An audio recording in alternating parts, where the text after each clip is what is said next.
पिला माने NEP third semester unit 1 जो सूक्त सीरीज अच्छी ये सूक्त सीरीज आज यहाँ लास्ट वीडियो आगु आम दुईटी सूक्त आलोचना करते सम्यक भाव में मुझे ओडिया समरी कही संज्ञान सूक्त एवं शिव संकल्प सूक्त आज आलोचना करवा शेष सूक्तटी पुरुष सूक्त यजुर्वेदर जो पुरुष सूक्त कौन तार अच्छी तार माने मु सम्यक सूचना तुम मानक ओडिया रे दौची शुण कौन है ना यजुर्वेदरे कहा जे पुरुष सूक्तर अर्थ होउची कौन एक ब्रह्मांडीय पुरुष बा दिव्य सत्तांक ठारू सृष्टिर उत्पत्ति को वर्णना करुथिबा एक भजन।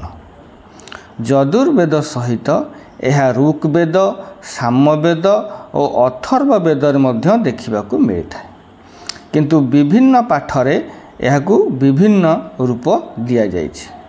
तेणु आमर यजुर्वेद देछि आम यजुर्वेद रूप गुड़ी देखा ना यजुर्वेद पुरुष सूक्तर मुख्य भाव गुड़िक कौन ना प्रथम भाव होउची आदिम पुरुष। एथिरे कौन कही भजन एटा तो आम कही गोटे भजन मूलर कही एक ब्रह्मांडीय पुरुष बा दिव्य सत्तांक ठारू सृष्टिर उत्पत्ति को वर्णना करुवा गोटे भजन होउची कौन ना जो पुरुष सूक्त। तेणु आदिम पुरुष भाव में कौन कहुई यही भजन ब्रह्मांडीय पुरुषों विषय ने वर्णना करे जहाँकर हजारे मुंड हजारे आखि एवं हजारे गोड़ थिला से समग्र सृष्टि को चतुर्दिगरु घेरी रहिचंती एवं तथापि यह ठारू ऊर्ध्वरे रहिचंती।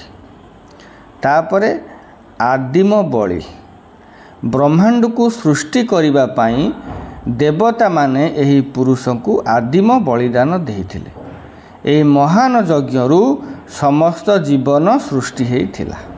सृष्टिर उत्पत्ति एही बलिरु वेद सूर्य चंद्र सूर्य आखिर होइथिला चंद्र मनरु एवं अन्यान्य प्राकृतिक शक्ति गुड़िक सृष्टि हेइथिले।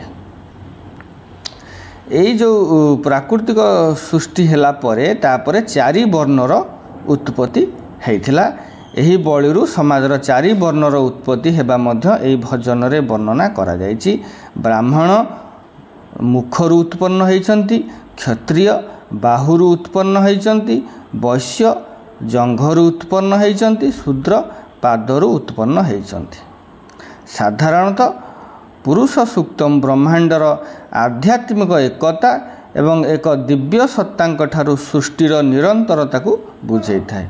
यजुर्वेदर संदर्भ में यह यज्ञर तात्विक महत्व एवं एक ब्रह्मांडीय धारणा सहित यार संपर्क को दर्शाई थाए।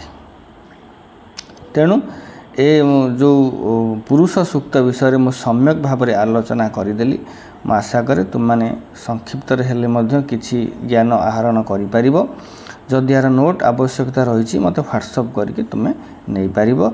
आज एतिकी पुणी देखाबो नेक्स्ट क्लास रे। रहुची हैव ए गुड डे।